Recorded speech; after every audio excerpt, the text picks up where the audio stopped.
오늘 우리에게 주시는 하나님의 말씀 보도록 하겠습니다. 오늘 우리에게 주신 하나님의 말씀은 창세기 25장 19절에서 26절까지 말씀입니다. 창세기 25장 19절에서 26절까지 말씀입니다. 귀하신 하나님의 말씀 받들어서 읽도록 하겠습니다. 아브라함의 아들 이삭의 족보는 이러하니라. 아브라함이 이삭을 낳았고 이삭은 40세에 리브가를 맞이하여 아내를 삼았으니 리브가는 밧단 아람의 아람 족속 중 부두엘의 딸이요 아람 족속 중 라반의 루이였더라. 이삭이 그의 아내가 임신하지 못함으로 그를 위하여 여호와께 간구하매 여호와께서 그의 간구를 들으셨으므로 그의 아내 리브가가 임신하였더라. 그 아들들이 그의 태 속에서 서로 싸우는지라. 그가 이르되 이럴 경우에는 내가 어찌할꼬 하고 가서 여호와께 묻자온대 여호와께서 그에게 이르시되 두 국민이 내 태중에 있구나. 두 민족이 내 복중에서부터 나뉘리라. 이 족속이 저 족속보다 강하겠고 큰 자가 어린 자를 섬기리라 하셨더라. 그 해산 기한이 찬즉 태에 쌍둥이가 있었는데 먼저 나온 자는 붉고 전신이 털옷 같아서 이름을 에서라 하였고 후에 나온 아우는 손으로 에서의 발꿈치를 잡았으므로 그 이름을 야곱이라 하였으며 리브가가 그들을 낳을 때 이삭이 60세였더라. 아멘. 이 말씀은 살아계신 하나님의 말씀입니다. 우리는 지난 시간까지 아브라함에 관한 창세기 말씀을 살폈습니다.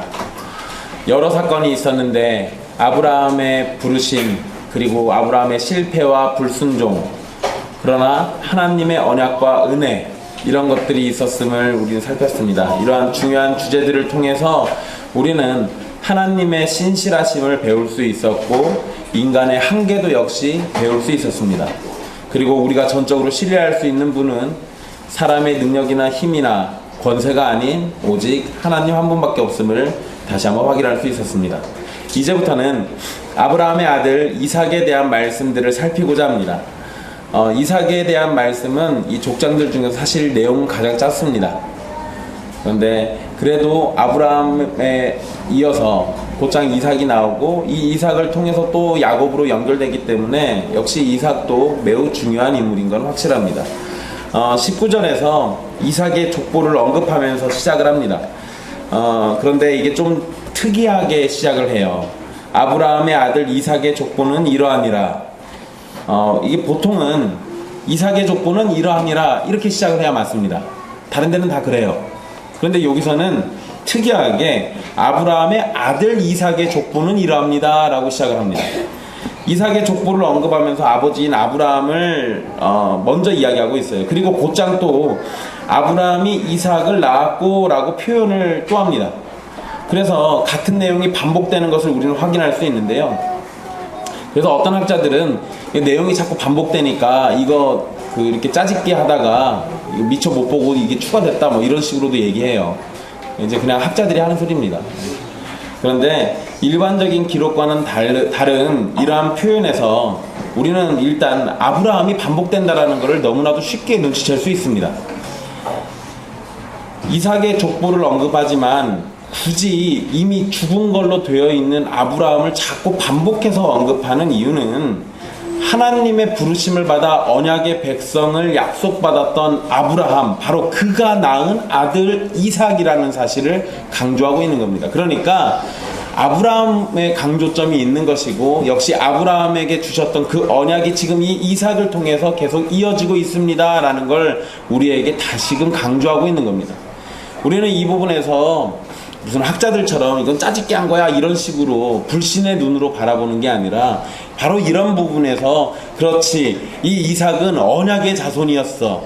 맞아, 하나님이 25년이라는 시간을 걸쳐서 이 언약의 자손을 준비하셨고 그 언약의 자손을 통하여 아브라함에게 하신 약속들을 이뤄가고 있는 거야 라는 것을 다시금 생각할 수 있어야 합니다.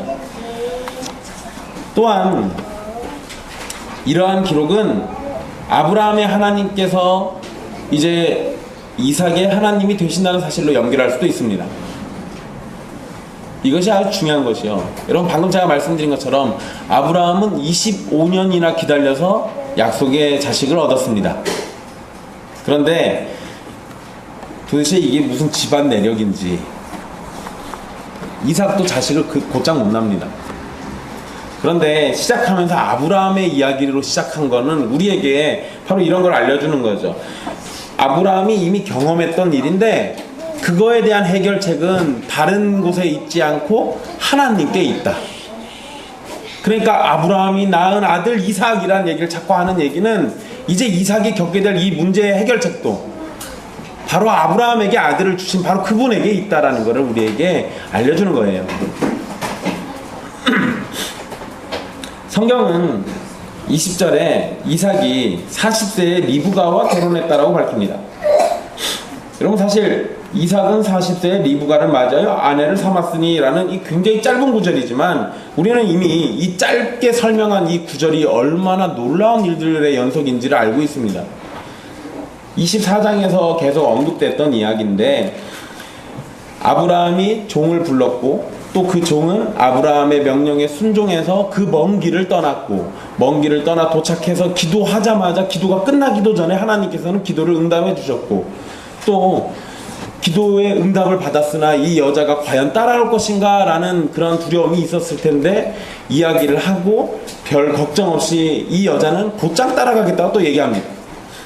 그러니까 이 일련의 모든 과정들은 사실 굉장히 여기서는 그냥 짧게 이야기하고 있지만 이삭이 리브가와 결혼하게 된 과정 가운데 하나님께서 깊이 개입하셨고 인도하셨고 도우셨다라는 것을 떠올릴 수 있게 됩니다. 네, 여러분 이것도 역시 우리가 이 다음 문제의 해결책이 바로 여기에 있는 거죠.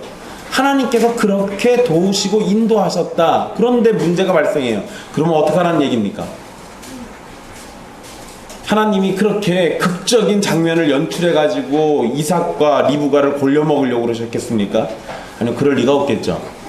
그러니까 이러한 연출들이 곧장 우리에게 뭘 알려주냐면 문제가 발생해요. 걱정할 필요가 없습니다. 왜냐하면 그 문제도 모든 것을 준비하시고 도우시는 하나님께서 해결해 주실 건데 그 하나님은 과거에도 똑같은 문제를 해결해 주신 적이 있어요. 그러니까 염려하지 말고 하나님께로 나가면 된다는 겁니다. 여러분 이 부분에서 지금 우리에게 요구되는 것, 또 이삭에게 요구되는 것은 아브라함에게 신실하셨던 그 하나님이 이삭의 하나님이라는 사실입니다.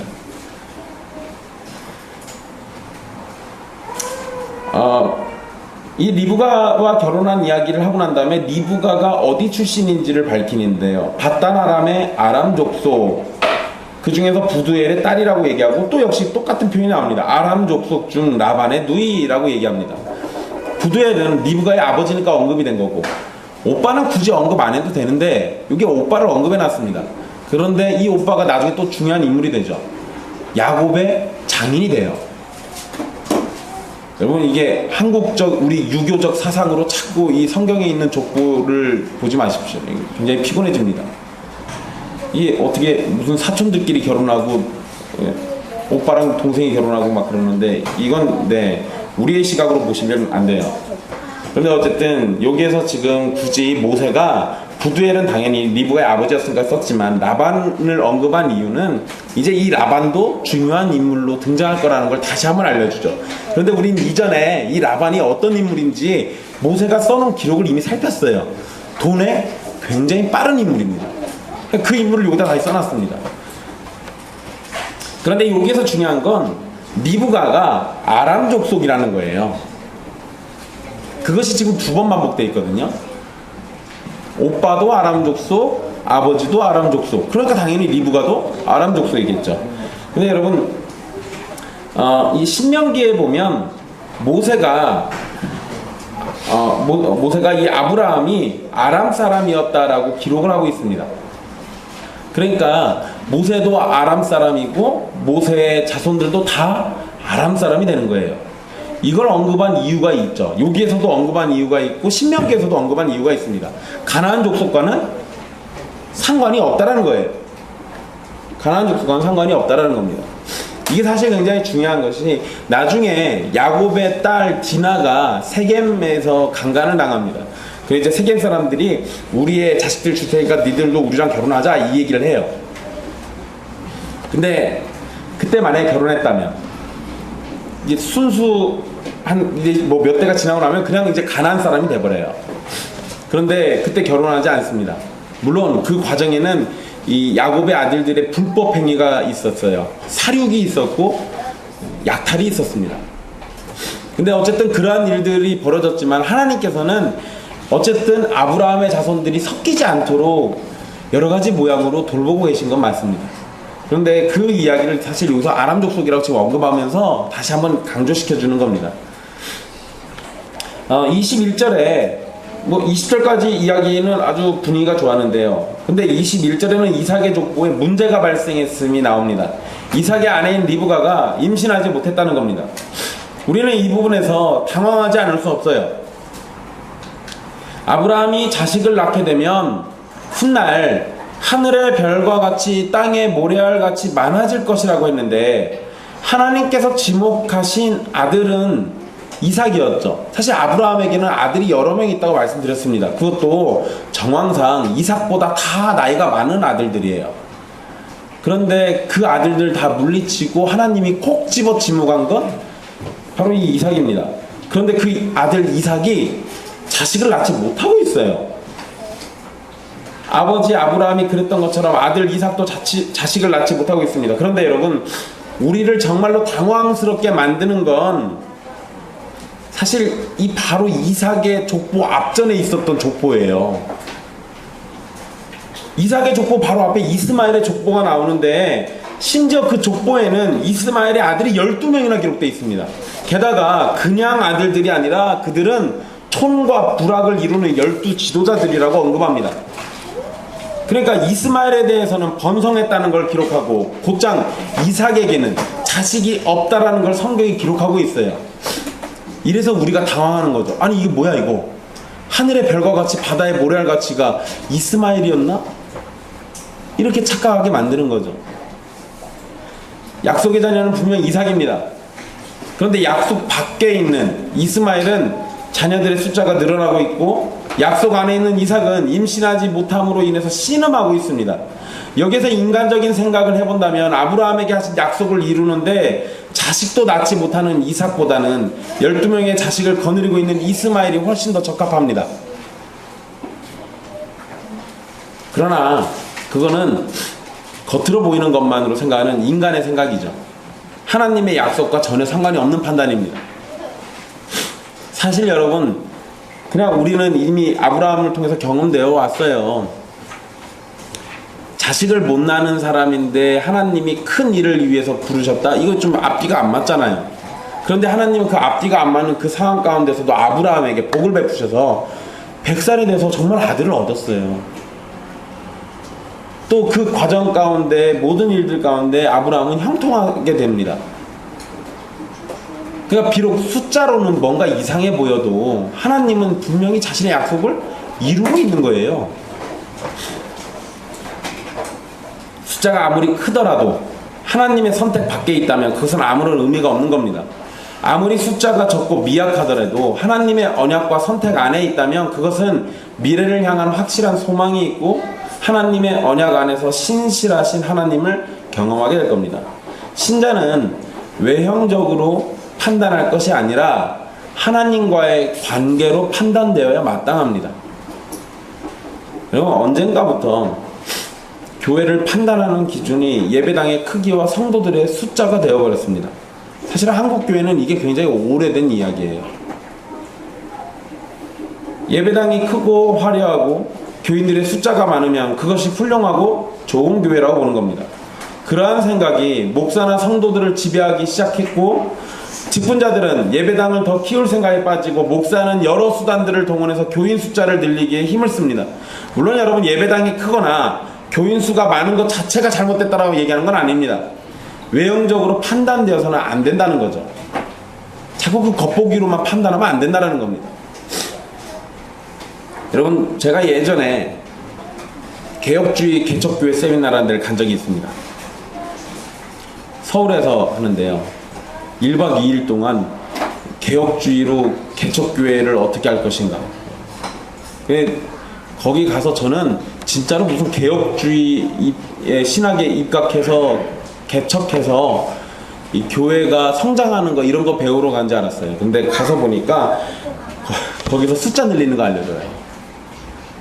1박 2일 동안 일을 부득부득 가다 내려왔습니다. 그런데 그날 둘째 날 내려오는 날 교회 이름이 웨스트민스터 교회였어요. 그 교회 목사님이 오셔가지고 갑자기 강사로 잡혔습니다. 원래 오기로 한 강사가 빵꾸를 냈어요. 그래서 못 오게 됐는데 그 강사가 오셨어요. 근데 그분이 세미나 강의를 시작하는데 시작과 동시에 뭐라고 하셨냐면, 여러분 개혁주의로 목회하면 여러분들 다 존 파이퍼나 존 메가더나 로이드 존스나 스펄전처럼 될 거라고 착각하시죠? 라고 하더라고요. 여러분들은 몇 명을 놓고 목회하기를 꿈꾸십니까? 라고 물어봐요. 그러니까 거기 앉아있는 분들이 그래도 200명은 돼야죠, 뭐 300명은 돼야죠, 이런 소리 했습니다. 그랬더니 그분이 그런 생각이면은 그냥 자연인으로 돌아가십시오 그러더라고요. 개혁주의에 입각하면 50명을 넘기면 그건 하나님의 특별한 은혜가 있는 겁니다 라고 얘기하셨어요. 존 메가더가 지금 2만 명 목회하거든요. 그거는 하나님께서 정말로 무슨 은혜를 베푸셨으니까 그러는 거지, 개혁주의 신학에 입각해서 하면 숫자가 안 늘어나는 게 정상입니다 라고 얘기하셨어요. 그랬더니 그 행사의 주최자가 뒤에서 얼굴이 우그럭불그럭하지. 지금까지 그거 얘기 안 했는데, 개혁주의대로만 잘하면 교회가 성장한다고 얘기했는데. 네, 여러분, 개혁주의든 뭐든 교회가 숫자로 판단되는 건 교회가 건강하지 않다는 증거예요. 예배당의 겉모양으로 판단된다는 건 교회가 건강하지 않다는 증거입니다. 그러니까 여러분, 이스마엘에게 12아들이 있는 걸로만 판단하면 그러면은 이삭 버리고 이스마엘로 가야죠. 근데 하나님 그러시지 않잖아요. 겉모양으로 판단되는 게 아니라고요. 겉모양으로 판단되면 안 됩니다. 여러분, 지금은 우리 교회 없긴 한데요, 옛날에 우리 교회 입구에 한국 기독교 장로의 마크가 떡하니 있어가지고 오시는 분들마다 다 그걸로 힘들어했습니다. 겉으로 보이는 이걸 보고는 기장 안에 무슨 선한 것이 있겠는가, 그러신 분들이 굉장히 많아. 뭐 물론 여러분 그게 그 교회 정체성을 나타내는 거긴 하지만, 우리 교회가 약간 좀 이상한 거죠. 교단 정체성대로 갔어야 맞죠. 그래서 어쨌든 겉보기에 우리가 그걸로 자꾸 판단을 하게 되면, 그러면 여러분 요 앞에 있는 예수중심교회는 우리보다 훨씬 더 건강하고 훌륭한 교회야, 맞죠? 사람들 숫자도 많고 예배당도 의리의리하고 저들은 성전이라고 불릴 만큼 화려하고 예쁩니다. 겉보기로 판단돼서는 안 돼요. 그건 신자들의 판단 기준이 아닙니다. 신자들의 진짜 판단 기준은 외형이 아니라 신실하신 하나님을 전적으로 의지하는 교회인가 아닌가, 이걸로 봐야죠. 거기에 답이 있습니다. 여러분, 바로 이 점이 이스마엘과 이삭의 차이예요. 이스마엘은 물론 하갈과 함께 쫓김을 당했습니다. 그런데 여러분, 우리가 잊지 말아야 할 게 있죠. 이스마엘은 할례를 받았어요. 그 얘기는 이스마엘은 하나님이 하신 언약 안에 있는 자였습니다. 그러면 이스마엘이 어디로 가야 했습니까? 쫓김을 당해도 아브라함으로부터 멀리 떠나면 안 되는 거였어요. 언약 안에 있는 자니까. 그런데 이스마엘은 언약과 상관없이 살아갑니다. 하나님과 상관없이 살아가요. 그래서 들사람 나귀처럼 된다라고 성경에 언급되어 있잖아요. 그런데 이삭은 자식도 없고 겉보기에는 아무것도 아닙니다. 그러나 이삭과 리브가가 비록 자식을 갖지 못했지만 여전히 하나님을 신뢰하고 있다는 겁니다. 그것이 참 신자와 거짓 신자를 구분짓는 구분점이 되겠죠. 여러분, 예전에 제가 어떤 이단에 빠지신 분하고 막 논쟁을 했는데요, 그분이 저한테 뭐라고 했냐면, 그땐 제가 전도사였습니다.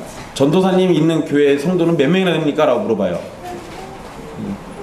그래서 제가 그때 장애인 교회에 있을 때여서 150명입니다 그랬더니 조금 뻥튀기 했어요. 죄송합니다. 회개할게요. 네. 근데 그분이 우리 교회는 15만 명입니다 이러더라고요. 그러면서 숫자 가지고 판단. 하나님이 어디에다가 성령의 은혜를 더 부어줬냐고 물어보더라고요. 그래서 왜 숫자로 판단하냐고 그러니까 당연히 열매로 나타나는 거니까라고 얘기했어요. 예, 여러분 우리도 근데 그런 판단 갖는데 지금 방금 말씀드린 것처럼요. 이스마엘은 숫자가 많지만 하나님을 의지하지 않아요. 신실하신 하나님께 매달리고 하나님으로 사는 사람이 아닙니다. 그런데 이삭은 가진 게 없는 상황인데 자식이 없으니까 그냥 이건 정말로 가난한 자예요. 그런데도 여전히 하나님을 신뢰한다는 거예요. 거기에 믿음이 있는 겁니다. 거기에 바로 그런 자리에 여러분 가진 게 많아가지고 성령의 능력이 나타나는 게 아니라 가진 게 없는데도 하나님을 의지하고 있는 게 성령의 능력이겠죠. 거기에 하나님의 은혜가 있는 거예요. 이삭은 아내가 임신하지 못하는 것으로 인해서 여호와께 기도합니다. 21절에 보면 이삭이 그의 아내가 임신하지 못함으로 그를 위하여 여호와께 간구하매라고 되어 있는데요. 여러분 여기 이 간구하매라는 단어가 이게 원문의 표현으로는요 미완료형으로 되어 있어요. 그 얘기는 이게 될 때까지 계속 기도하는 거예요. 그러니까 그냥 우리 성경에는 간구하매 이러면은 꼭 한 번만 기도한 것처럼 느껴지기가 쉬운데 그게 아니에요. 될 때까지 한 겁니다. 근데 여러분 언제부터 했을 것 같습니까? 결혼해가지고 한 15년쯤 지나가지고도 자식이 없는데 이제부터 기도해볼까 이랬을까요? 그럴 리가 없잖아요. 결혼해가지고 1, 2년이 지났는데도 자식이 안 생기니까 곧장 기도했겠죠. 그때부터 그러면 근 20년간을 기도한 거예요. 그러다가 자식이 없고 19년 차에 지금 임신을 하게 된 겁니다. 이삭은 우리 상황을 좀 봅시다. 이삭은 약속의 자녀고 리브가는 하나님의 특별하심 인도하심으로 얻은 아내예요.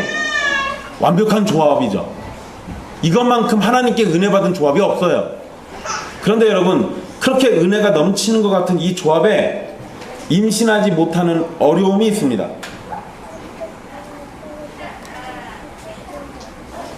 육신적 생각을 하는 사람들에게는 이게 이해가 안 되는 일이에요.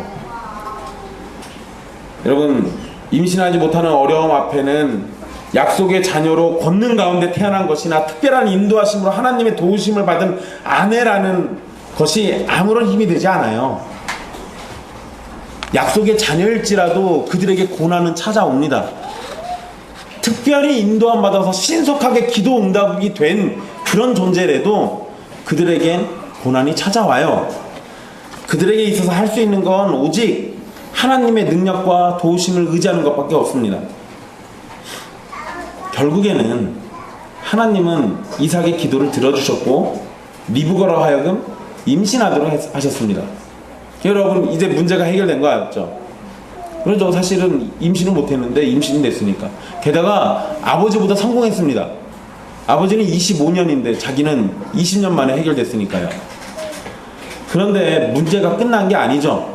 임신하지 못한 문제는 해결됐는데 그래서 원하던 임신이 됐는데 고통은 이어집니다. 22절에 보면 아들들이 뱃속에서 서로 싸웠다라고 기록하고 있습니다. 서로 싸웠다. 여러분 이 표현이요.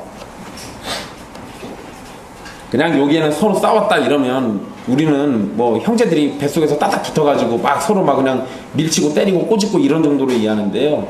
이게 짓누르다 깨부수다라는 의미가 있는 단어예요. 이 단어가 구약 성경에 어떤 의미로 쓰였냐면 두개골을 부수다 할 때 쓰거나 지팡이를 부러뜨리다 할 때 쓰는 표현이에요. 그러니까 이 다툼이 정말로 서로 죽일 듯이 싸운 거죠. 뱃속에서. 리브가의 뱃속에서 형제들이 다투는 게 매우 치열하고 격렬했다라는 걸 우리에게 알려줍니다. 이 고통이 얼마나 심했는지 리브가는 이 문제를 해결하기 위해서 여호와께 물으러 갑니다.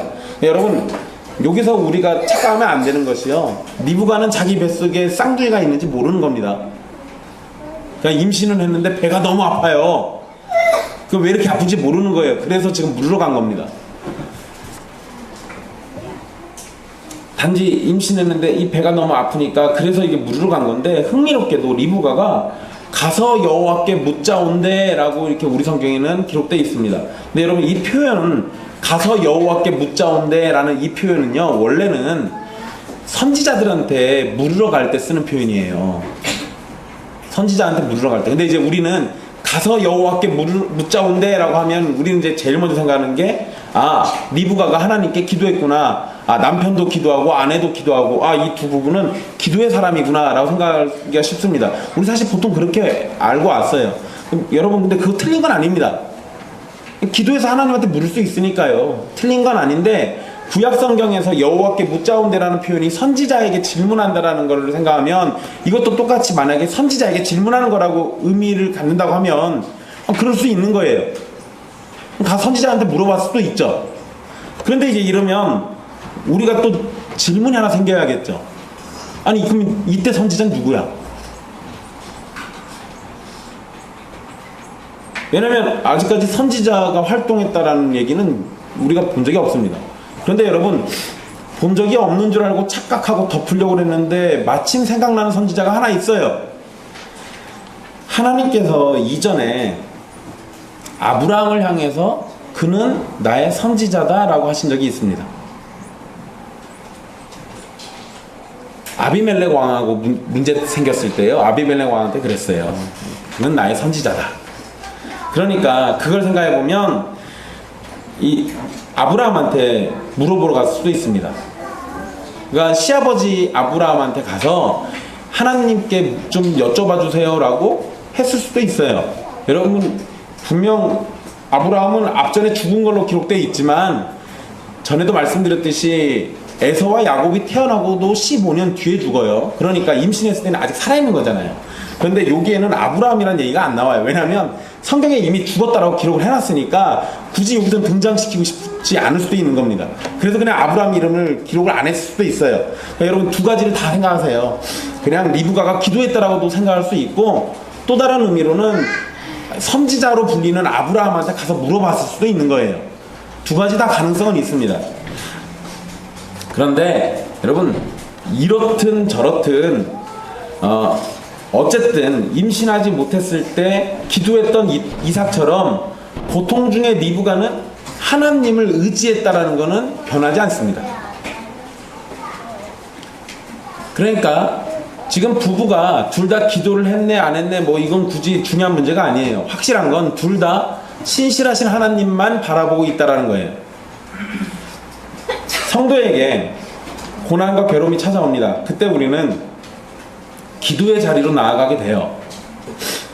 그러니까 리브가나 이삭이 둘 다 기도의 자리로 나갔다라고 한다면 뭐 굳이 그렇게 안 한다 하더라도요, 둘 다 이게 나갔다라고 본다 하면 그러면 사실 우리에게 이 고난과 괴로움이 있을 때 우리가 기도의 자리로 나간다, 이거는 이러한 사실은 우리에게 고난과 괴로움이라는 거는 기도로 인도하는 하나님의 도구라는 점을 알게 됩니다. 여러분이 고난 중에 있다면 기도하십시오. 여러분을 기도의 자리로 부르시는 하나님의 초대장이 여러분에게 지금 주어진 겁니다. 고난이 찾아왔는데도 기도하지 않는다면 하나님의 초대장을 무시하는 게 되겠죠.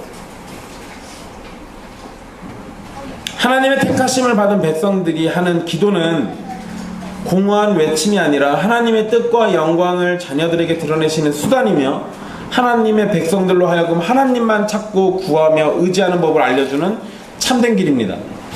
그래서 때로는 신자들에게 하나님이 바로 하나님을 더욱더 의지하라고 고난을 주시기도 한다는 겁니다.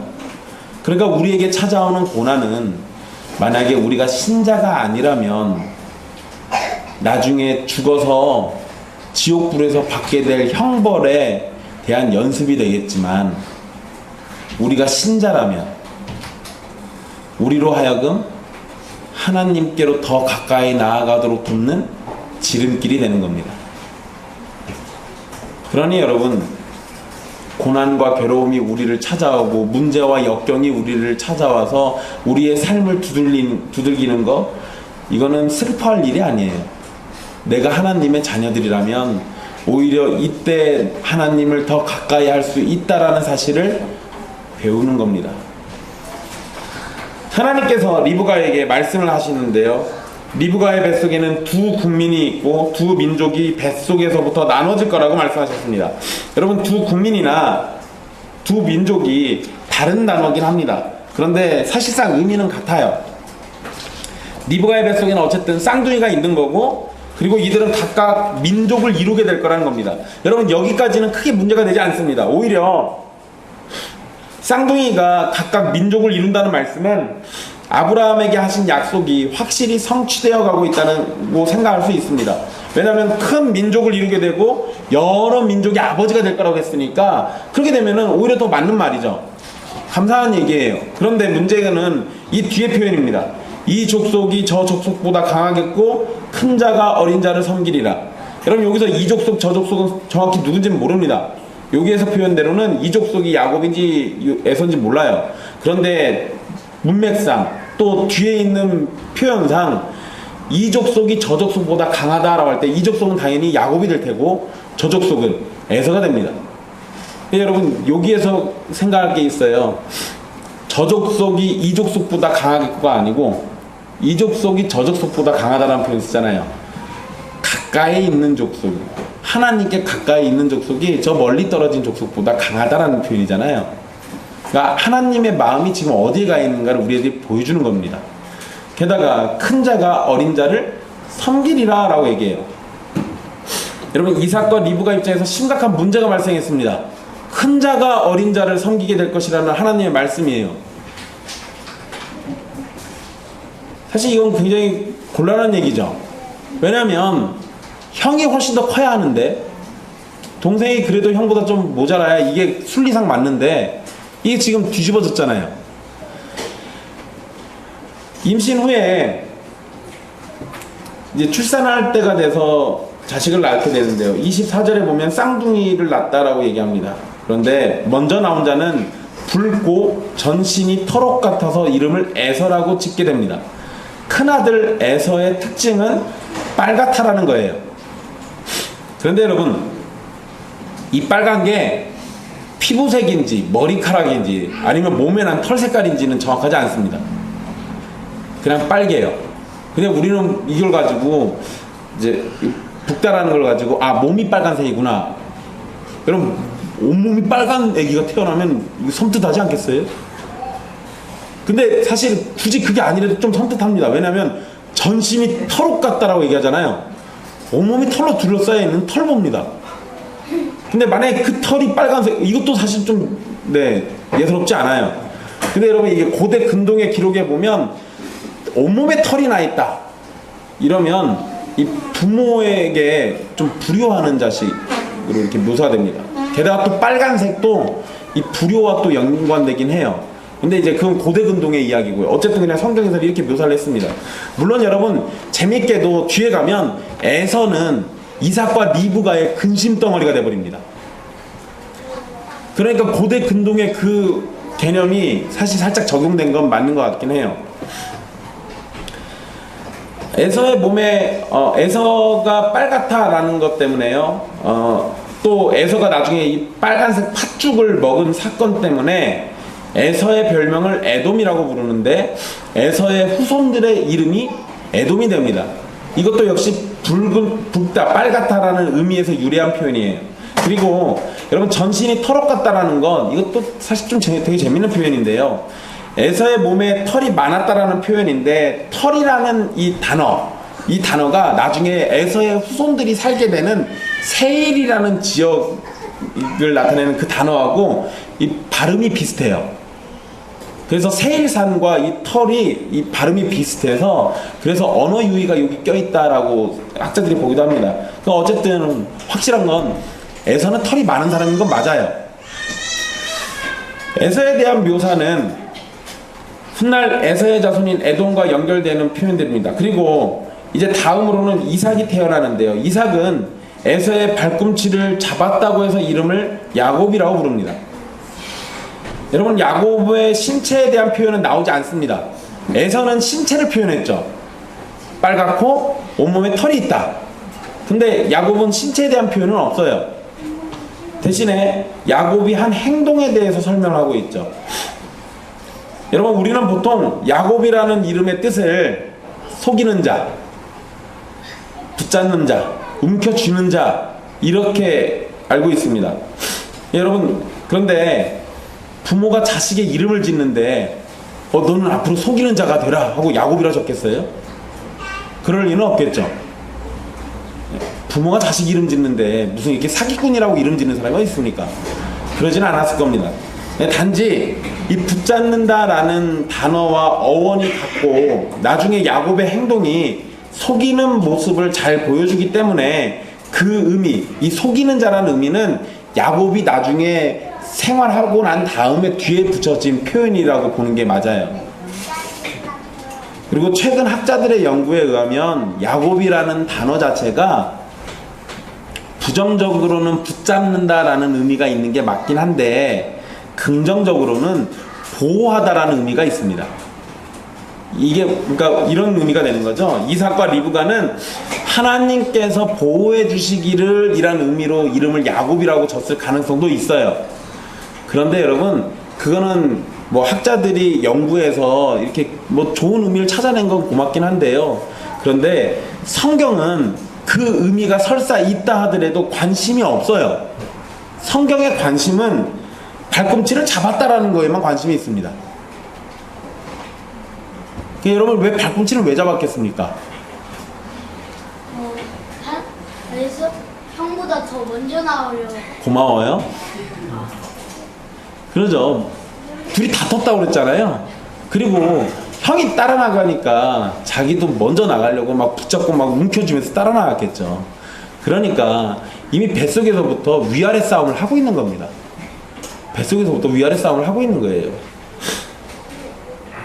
26절에서는 에서와 야곱을 낳았을 때 이삭의 나이가 60세다라고 밝히면서 쌍둥이 아들들의 출산과 관련된 내용이 끝이 납니다. 여러분, 칼빈은 오늘 본문이 포함된 말씀으로 총 4번의 예정론에 관한 설교를 했습니다. 오늘 본문이 이삭의 족보에서 자식인 에서와 야곱의 출생에 대한 기록을 담고 있는데 우리는 교리적으로는 선택이라는 중요한 가르침을 만나야 됩니다. 그래서 칼빈도 에서와 야곱에 대한 말씀, 이 탄생에 대한 얘기만 가지고도 4번의 설교를 했고요. 에서와 야곱 가지고 예정론이라는 교리 설교를 총 13번이나 합니다. 사실 이게 내용으로 보면 그렇게 긴 내용은 아닌데요. 그걸 가지고 13번의 예정론 설교를 해요. 그만큼 에서와 야곱이라는 이 두 인물 가지고는 선택이라는 교리, 예정론이라는 교리를 설명하기에 너무나도 완벽한 내용이라는 거예요. 앞에서 설명을 다 하지 않았지만 하나님께서 리브가에게 말씀하신 내용 중에 큰 자가 작은 자를 섬기게 될 것이라는 말씀은 충격적이죠. 순리적으로는 동생이 형을 섬겨야 맞습니다. 그런데 하나님께서는 아직 태어나지도 않은 뱃속에 있는 자녀들의 관계를 정해주고 있어요. 순서를 정해주고 있습니다. 여러분, 부모가 자식에게 유산을 물려주더라도 장자인 형에게 더 많은 유산을 물려줘야 합니다. 그러나 그것이 일반적인 규칙일지라도 하나님께서는 그러한 규칙을 하나님의 계획과 선택에 따라서 지금 바꾸고 계신 거예요. 사람들의 보편적 생각이 그런다 할지라도 하나님의 뜻은 반대이니까 그거를 바꿔버립니다. 하나님은 에서와 야곱 중에서 야곱을 선택하셨고 야곱을 아브라함과 이삭으로 이어지는 언약의 계승자로 여기십니다. 그런데 우리가 관심을 보일 것은 에서와 야곱이 아무것도 하지 않았고 어떠한 판단 기준을 가지고 나눌 수 없는 엄마 뱃속에 있을 때 알려진 일이라는 겁니다. 여러분, 뭐 어떤 사람들은 아니 뭐 아무것도 안 하기는 엄마 뱃에서 싸웠는데 라고 얘기할 수 있어요. 그런데 여러분, 둘 다 같이 싸웠잖아요. 그러니까 그것만 놓고 평가하기에는 에서가 더 나쁘다, 야곱이 더 낫다, 이거 얘기가 불가능해요. 아브라함이 낳은 자식은 총 8명의 아들이 있지만 그 중에서 이삭만이 아브라함의 자손으로 여김을 받았습니다. 앞에서 언급한 것처럼 우리가 잊지 말아야 할 것은 할례라는 언약의 증표를 주셨을 때 아브라함과 집안 모든 남자들이 다 받았고 이스마엘도 받았다는 말씀이 있습니다. 즉 이스마엘도 아브라함에게 하신 언약 안에 있었던 존재라는 겁니다. 물론 훗날에는 아브라함을 떠나서 상관없는 자가 되었지만 분명 할례를 받음으로 하나님의 언약의 증표를 몸에 새겨놨어요. 에서와 야곱이 할례를 받았다는 기록은 성경에 없습니다. 그렇지만 정황상 분명 에서와 야곱은 할례를 받았어요. 그렇다면 에서도 야곱도 하나님의 언약 안의 백성이라는 겁니다. 일단 최소한 둘 다 하나님의 언약이라는 테두리 안에 있는 거예요. 그렇다고 하나님께서 언약 안에 있는 모든 자를 선택하시는 것은 아니에요. 여러분, 이 점이 중요하죠. 또 오늘 우리에겐 특히나 더 중요합니다. 오늘 우리는 우리에게 주신 언약의 증표 중에 하나인 성찬에 참여해요. 성찬에 참여한다고 다 구원받는 건 아니에요. 근데 우리는 그런 식으로 착각하기가 쉽단 말이에요.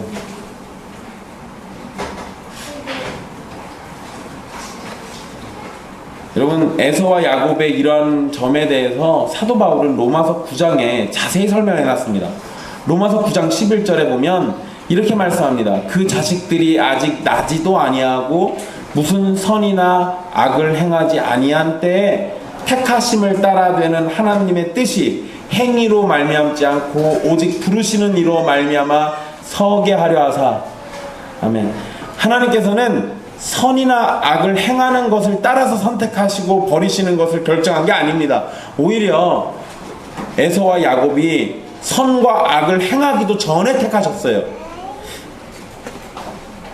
이러한 말씀이 우리에게 가르치는 바가 무엇입니까? 하나님께서 우리를 구원하시는 것은 우리의 무엇인가에 달린 일이 아니라 하나님의 무조건적인 선택이라는 겁니다. 앞으로 우리는 살피게 되겠지만 에서와 야곱이라는 두 인물만 놓고 보면, 그냥 인간 에서와 인간 야곱만 놓고 보면은요, 인간적인 판단에서는 에서가 차라리 더 낫습니다. 야곱은 형을 속이고 아버지를 속이고 외삼촌을 속이고 나중에는 자식들이 아빠를 속여요. 야곱의 인생에서 거짓말 빼면 할 얘기가 없습니다. 그냥 너무나도 완벽한 거짓말쟁이에요. 만약에 행위로 선택을 하신다고 한다면, 선과 악을 행하는 것으로 우리를 구원하신다고 한다면 야곱은 분명히 지옥 갈 사람이에요. 그러나 하나님께서는 야곱이 무슨 악을 행하기 전에, 어떤 선을 행하기 전에 이미 그를 사랑하셨고 에서가 아닌 야곱을 선택하셨습니다. 물론 부모의 입장에서는 장자인 에서가 아니라 야곱을 선택했다는 것이 받아들이기 힘든 이야기죠. 그러나 하나님께서 정하신 일이고 그렇게 하시기를 원한다면 누가 그것을 막아도 결국에는 하나님의 뜻대로 되어질 일입니다. 그래서 나중에 이삭이 장자의 축복을 에서에게 해주려고 했다가 또 역시 거기서 속이는 일이 벌어지면서 결국 야곱이 받잖아요. 이삭도 미브가가 받은 이 하나님의 신탁 똑같이 들었을 겁니다. 근데 이거 그냥 상관없이 나중에 에서한테 주려고 그래요. 그게 부모의 마음이겠죠. 그런데 부모의 마음은 그런다 할지라도 하나님의 뜻이 그게 아니라면 그렇게 안 되는 거예요. 하나님의 입장에서 선택에 어떠한 기준이 있으시겠지만 우리 인간 편에서는 도대체 어떤 조건으로 선택을 하셨는지 알 수 없기 때문에 우리는 그냥 무조건적인 선택이라고 부릅니다. 여러분, 바로 이 무조건적인 선택이라는 이 사실, 이 진리가 우리에게 주는 위로가 무엇이겠습니까?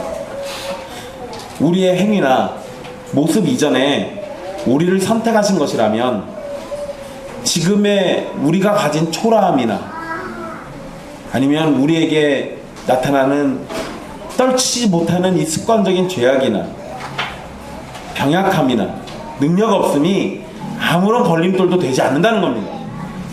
하나님의 영광과 사랑을 우리의 삶 속에 드러내는데 그러한 것들은 아무런 방해가 되지 않아요.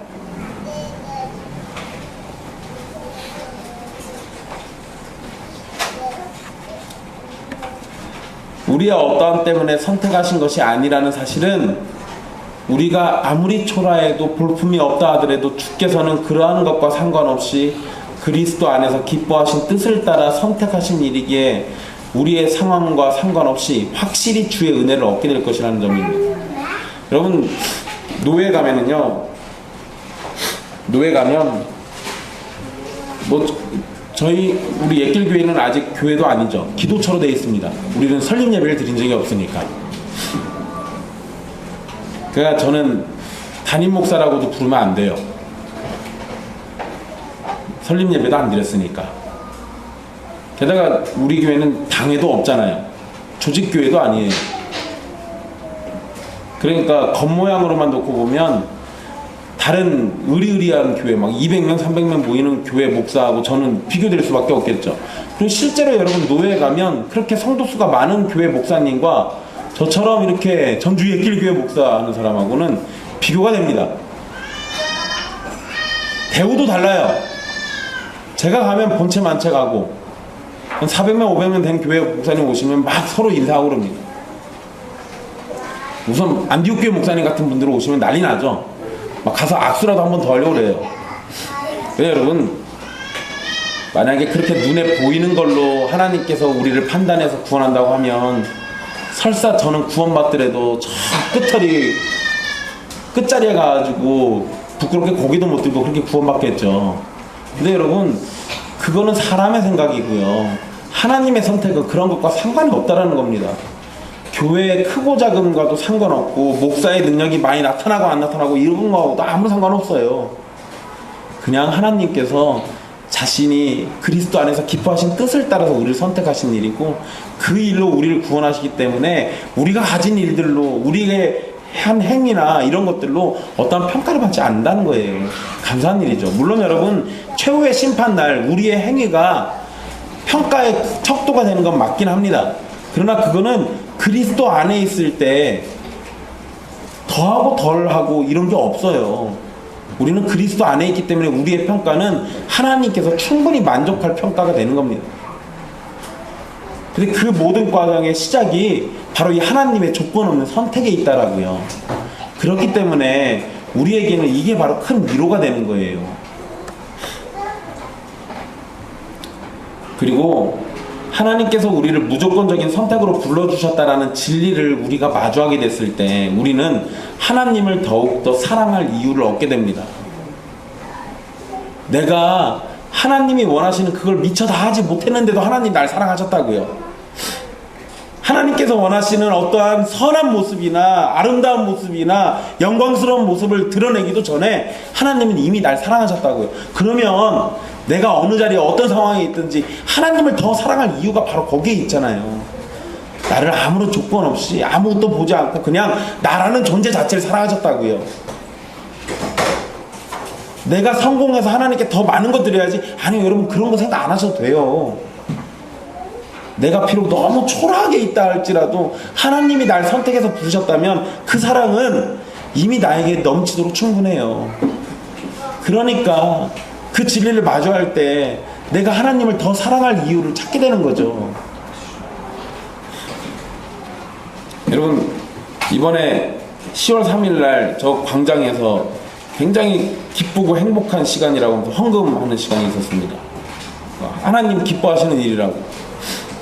그죠? 여러분, 하나님께 뭘 바치는데 뭐 하나님 기뻐하실 수도 있습니다. 근데 여러분, 많이 바치고 적게 바치고를 하나님이 기뻐하신다라고 한 적이 있습니까? 아니요, 그런 적 없어요. 많이 바치고 적게 바치고 해서 하나님 기뻐하신다고 한 적 없습니다. 많이 바쳐서 기뻐하는 건 거짓 목사들이나 그러는 거죠. 하나님은 내가 바치는 것 액수와 상관없이 날 이미 사랑하고 계세요. 그냥 내가 빈털터리여서 아무것도 바치지 못하더라도 하나님은 자신의 선택에 의해서 나를 그냥 기뻐하신다고요. 그렇기 때문에 그 사랑을 알면 과부가 자기 주머니 탈탈 털어서 2 랩돈 갖다 내듯이 내 주머니에 10원짜리가 하나밖에 없어서 그거밖에 못 내더라도 그것도 역시 하나님 기뻐하신다고요. 이 모든 게 하나님의 선택에서부터 시작되는 일이에요.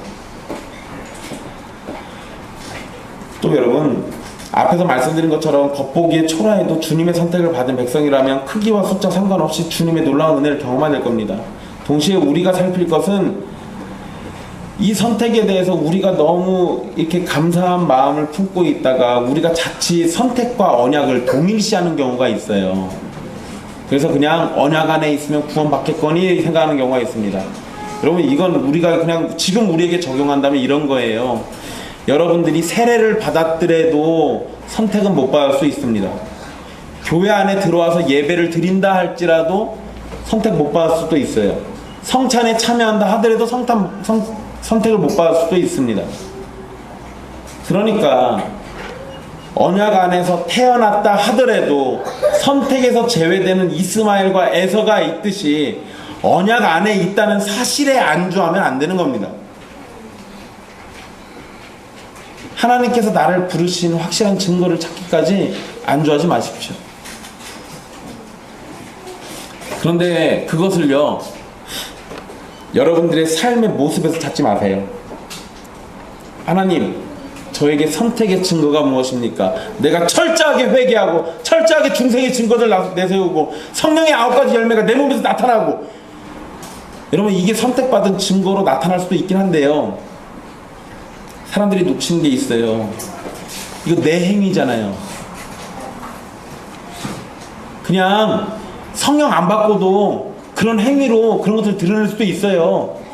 정작 우리가 정말로 관심을 가져야 하는 건, 내가 선택받은 증거라고 확신할 수 있는 건, 나에게 아무런 행위나 아무런 것들이 안 나타난다 하더라도요, 내 마음이 오직 그리스도에게만 향해 있을 때 답은 거기 있어요.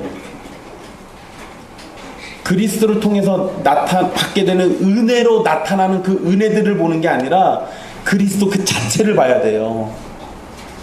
그리스도에게 매달린 게 아니라면 무슨 열매가 풍성하게 나타나도 그 의미가 없는 거라고요. 그러니까 여러분, 중생의 증거로 이러이러한 것들이 있습니다, 회심의 증거로 이러한 것들이 있습니다, 여러분 거기에 속지 마세요. 증거를 드러내는 게 중요한 게 아니라 증거가 빈약하더라도 나의 마음이 그리스도께로 향해 있는 게 중요한 거예요. 그게 선택받은 증거입니다.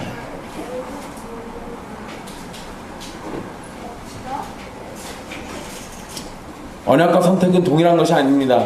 언약은 만민에게 주어질 수 있으나 선택은 그리스도 안에서 택하여 부른 자들에게만 주어지는 것입니다. 그러나 하나님께서 에서와 야곱이 태어나기도 전에 선택을 하셔서 자신의 은혜를 베푸셨다는 사실은 우리들의 어떠함과 상관없이 하나님의 사랑이 베풀어지고 은혜가 주어진다는 진리를 마주하게 됩니다. 그러니 여러분, 오늘의 우리의 모습에 주눅들지 마십시오. 주님은 우리의 이렇게 볼품없는 모습을 이미 아시고도 우리를 선택하셨습니다. 또 여러분, 오늘 만약에 내가 잘나고 있다면, 아주 잘나가고 있다면 그것 때문에 교만하지 마십시오. 주님은 여러분들이 잘나가기 이전에 이미 선택하셨어요. 주님 앞에서는 주눅들 이유도 교만할 이유도 아무것도 없습니다. 왜냐하면 주께서는 우리가 빈손일 때 우리를 선택하셨다고요. 하나님께서 여러분을 그리스도 안에 선택하셨다면 그 선택은 가장 영광스러운 자녀된 권세로 나타나야 될 겁니다. 세상에서 초라하고 병들고 약하고 내세울 곳이 없을지라도 우리가 야곱처럼 선택받은 백성이라면 그것으로 우리는 하나님을 자랑할 수 있고 우리를 구원하신 삼위 하나님의 사랑을 뽐낼 수 있습니다. 주의 선택은 우리를 더욱 겸손하게 하고 주를 더욱 사랑하게 하며 우리로 하나님의 영광 앞에 흠이 없이 기쁨으로 서도록 인도해 주실 것입니다. 사랑하는 형제 자매 여러분, 야곱을 리브가의 태 속에서 선택하신 하나님께서 저와 여러분을 그리스도 안에서 택하여 부르셨습니다. 주의 무조건적인 선택과 측량할 수 없는 은혜와 사랑을 감사하십시오. 기도하겠습니다.